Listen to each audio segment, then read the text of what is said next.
Welcome back to the channel. Make sure you guys stay till the end because I'm going to show you how to destroy a low stakes poker game. For the year 2025, I'm trying to make $25 an hour while playing both 1-2 and 1-3. We just reached the halfway point of the year, so let's see where we stand. Our 1-2 stats haven't changed in a bit because I was struggling at 1-3 and wanted to focus on putting in some more hours at that game.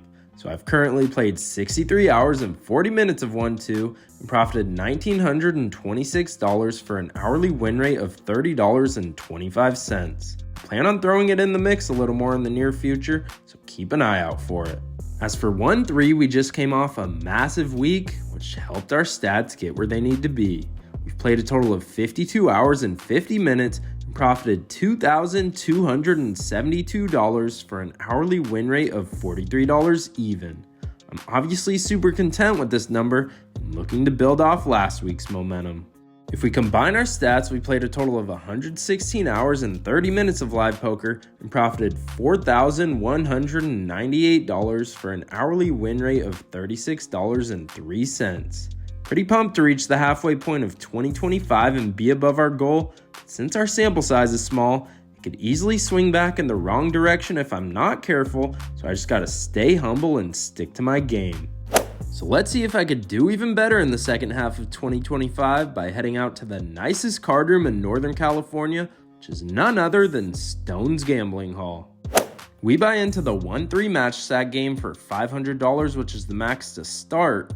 Got off to a slow start after missing completely with 10-4 spades in a bomb pot and pocket fours in a set mining operation.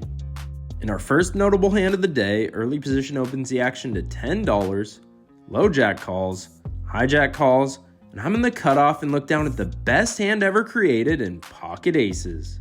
Since I have position on everyone, I want to raise to a size that I could get value and make sure I at least get one caller.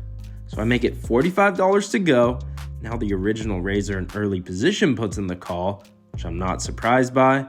But now the last thing I was expecting occurs when the low jack decides to just rip in his entire stack in the middle for $425 total. Folds to me, and I want to call as fast as possible, but I decided to Hollywood for a bit to hopefully string along the original raiser and play in a three-way all-in pot with the best hand ever created. So I eventually put in the call, but early position makes the right fold and tosses pocket eights in the muck. I fast roll my hand, which is what I always do when I'm all in pre-flop. With over $900 in the pot, we're off to a flop of Queen Jack 9 with two hearts, giving us the overpair on a horrible flop that should hammer our opponent's range. Turn 4 of hearts gives us the nut flush draw luckily, and River 3 of hearts seals the deal giving us the nut flush. Never found out what our opponent had, but I'm pretty sure we needed the flush to win. Regardless, I just got one thing to say. Tell them to bring me my money. In my opinion, there's nothing better than coloring up $5 red chips into $25 green ones to start the day. After winning with the best hand ever made, I decided to burn $30 with the worst hand ever, simply because I'm a dumbass, but just glad I pumped the brakes on the airball bluff and only lost $30. Next hand up occurs just a few orbits later when I'm in early position and look down at ace-jack offsuit. I raise the price of poker to $15, and this game isn't short of action because 5 people end up putting in the call, increasing this pot to $90 total. Off to a flop 6 ways of ace-ace-queen with 2 hearts giving us trips with the solid kicker. In my opinion, I'm almost 100% certain I have the nuts because ace-king, ace-queen, and pocket queens would have put in a 3-bet pre-flop.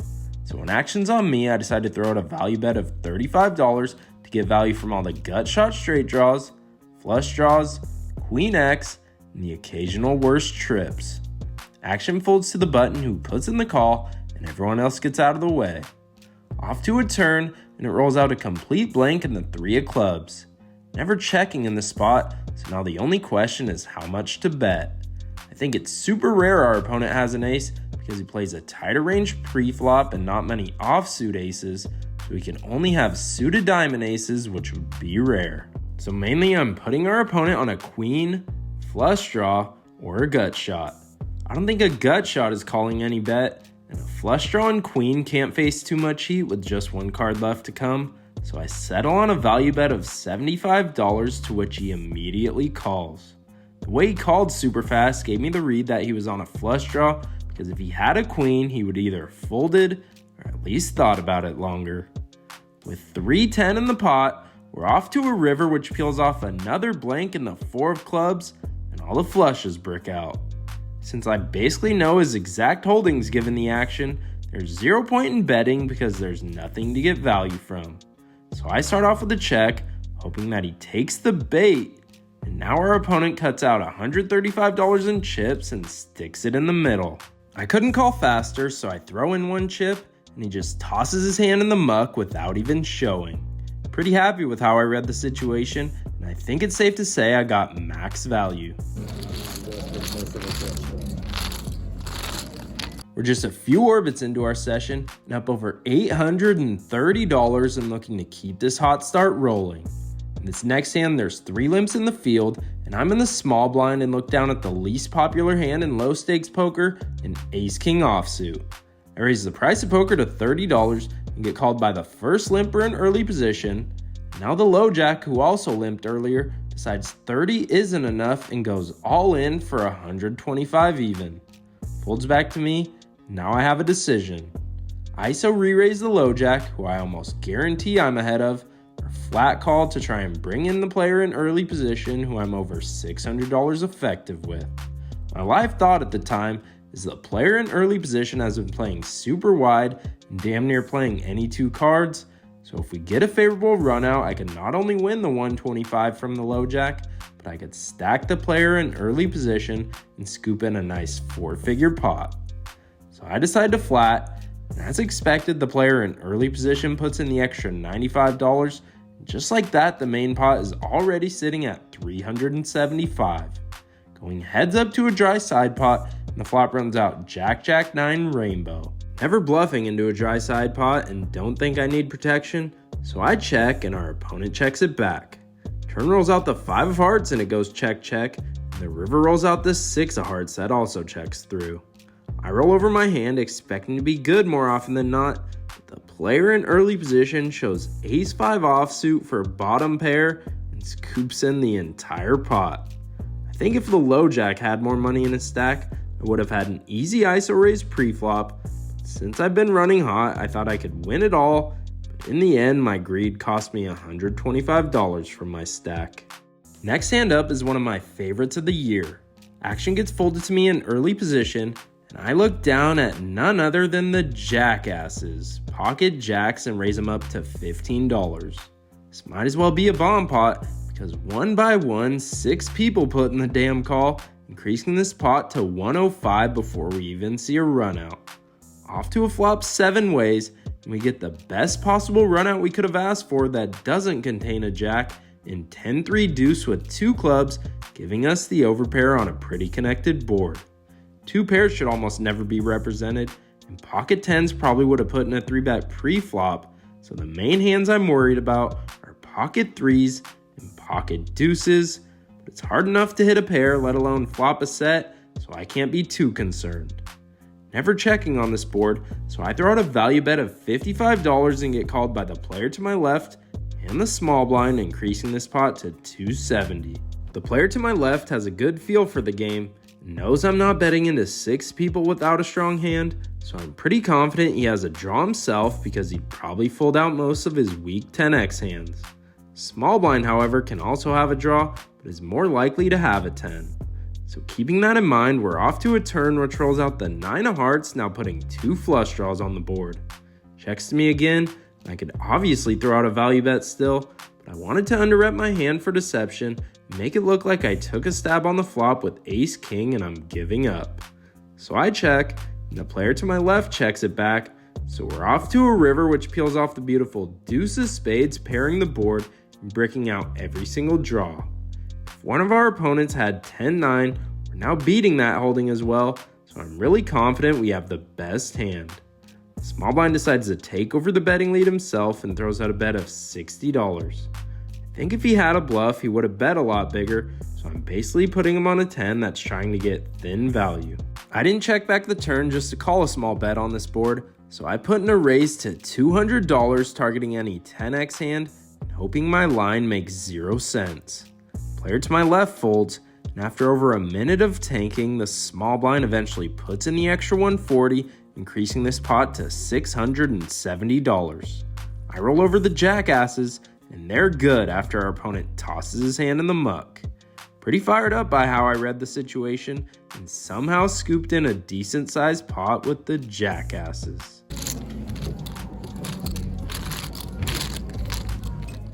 In this next hand, there's one limp, and I'm in the cutoff and get an upgrade when I look down at the Cowboys, Pocket Kings. I make it $20 to go and just get called by the big blind, who's the same player who called $125 pre-flop with ace-5 offsuit, so I'm looking to get my revenge. Off to a flop heads up, and the ace magnets do their thing when the flop rolls out ace-queen 3 with 2 clubs, giving us second pair.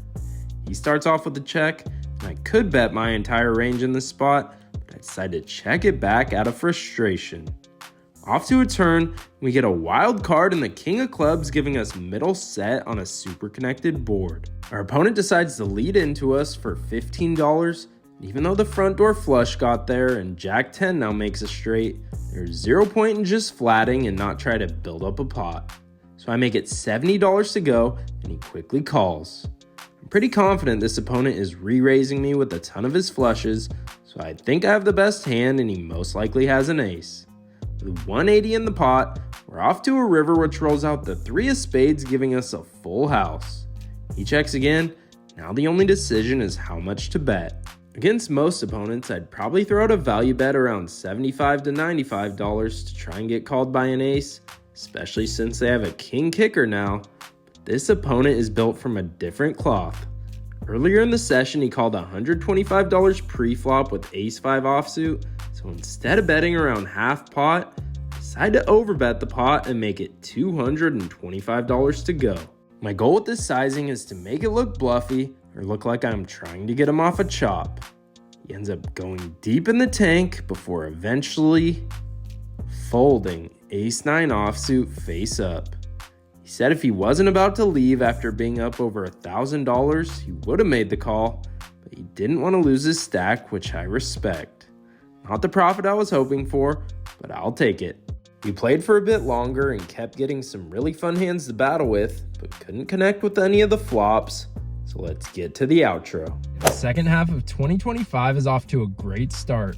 In for the original 500, and out for 1618 for an $1,118 win. When we arrived at Stones for day 2, the 1-3 game just got started, so we took our seat, and in our first hand of any 1-3 game, it always starts off with a local famous $15 bomb pot. 7 people decided to join the party, and I looked down at Queen Jack offsuit. With 105 already in the middle, we're off to a flop that comes out Jack 5-4 rainbow, giving us top pair solid kicker. Action gets checked to me, and flopping top pair in a bomb pot is always an interesting spot to be in. You think you're good because it's hard to make a pair, but at the same time your opponents could have any 2 cards and could have you crushed with some bullshit like Jack 4 offsuit, even though we know no one would ever play that hand outside of a bomb pot. So I decided to chum the waters with a bet of $40, get called by a player in middle position, and the button, increasing this pot to $225. Since I didn't get raised, I think we could take 2 pairs and sets out of our opponent's ranges, so that leaves them with a ton of Jack X that may or may not have us outkicked, gut shots, and open-enders like 7-6. Keeping that range in mind, we're off to a turn which peels off the 10 of clubs, completing the rainbow, so we don't have to worry about getting beat by any flushes. I could keep betting, but now Jack 10 beats us, which doesn't leave too many hands I'm beating to get value from, and if I check, I could get a ton of information based off of what my opponents decide to do. So I check, and it surprisingly gets checked through, which gives me a ton of confidence I'm sitting here with the best hand, since I figured they would bet big Jack X holdings, and obviously 2 pairs. Still going 3 ways to a river, which rolls out the king of spades, downgrading our top pair to second pair. I don't see how any worse hands can call a bet now, so when action's on me, I decide to check again. Now the player on the button throws out a bet of $80. My initial reaction was that I'm beat since his betting size looks super value heavy, but after taking a second to actually think about the hand, I just don't see how this card could have helped him. If he has a single paired jack, he's never betting for value once the king rolls out, so unless he called my flop bet with king 5 or king 4, which I doubt, I just think he's full of shit. When that's the case, my life gets a lot easier to just put money in the middle and see it play through. So I call, and after the other player gets out of the way, the button shows absolutely nothing because he was out to lunch with a bluff and just tosses his hand in the muck. Catching a bluff doesn't happen too often at the low stakes, so anytime I could pull it off, especially to start the day, I get a huge confidence boost. We went an entire dealer change without any action, so that just means we're back for another local famous $15 bomb pot. Once again, 7 people got in on the action, so there's 105 in the pot, and we look down at Jack 3 of spades. Could be better, but anytime I'm dealt a suited hand in a bomb pot, I'll take it. Off to a flop of Jack 5-3 with 2 clubs giving us top and bottom pair. Small blind checks. There's no way in hell I'm letting this hand get checked through since I need all the protection I could get. So I throw out just a half pot bet of $55 to charge all the good Jack X hands and draws, but everyone gets out of the way. Just gotta give a quick shout out to these bomb pots lately for being a big contributor to this current upswing.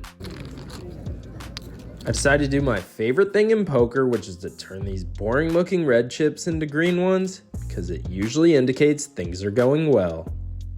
Next hand up, a player in early position opens the action to just $10. 3 people call, and I'm in the big blind and look down at Jack 9 offsuit. Not the greatest starting hand, but since I'm last to act and I can't get 3-bet squeezed, only have to call $7 more to win a pot of 50, I'm in there. Off to a flop 5 ways of 9-3 deuce rainbow, giving us top pair decent kicker. I check it over to the original raiser, who also decides to check, which is what I wanted to see. If a player in early position who opened pre-flop decides to bet into 4 people on a dry flop, they almost always have an overpair. The player to his left now throws out a bet of $30 and action folds to me. Never folding top pair on the flop on this board, so I put in the chips and everyone else gets out of the way. With 110 in the pot, the turn rolls out the 7 of diamonds, putting a possible flush draw out there, and I start off with another check. Our opponent doesn't slow down and now puts in a bet of $65. Not loving this spot, but he's been pretty aggressive all day and could still be value betting a common hand like 10-9 and 9-8. So I put in the chips, increasing this pot to $240. Off to a river, and it peels off the queen of diamonds, which shouldn't do anything for either of us. I check for a 3rd time, and now our opponent puts on the brakes and checks it back. I turn over my hand, and it's good after he shows us pocket 8s for 2nd pair. If he fired out on the river, I think we would have had an easy fold, but just glad he didn't unload the clip.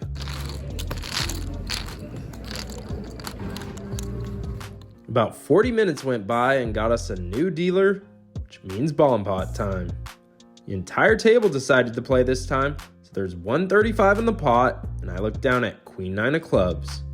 Off to a flop 9 ways of queen deuce deuce rainbow, giving us a very average top pair. A friend of the vlog decides to lead out for $45 in early position, and action gets folded to me on the button. Part of me just wanted to fold right now since I highly doubt he's betting into 8 others without a queen, deuce, or overpair. In my head, I figured he could still have a smaller pair than the queen, trying to take down the pot before it gets any uglier. So I reluctantly call, and everyone else gets out of the way. Off to a turn with 225 in the pot, and it peels off the king of hearts. He now slows down and checks, and I didn't really know what to do. If he has an underpair to the queen, I don't need protection since he has minimal outs. If he has a queen, I'm basically chopping with him since we both have a king kicker, so I was thinking there's merit to turning my hand into a bluff to try and get him off a chop.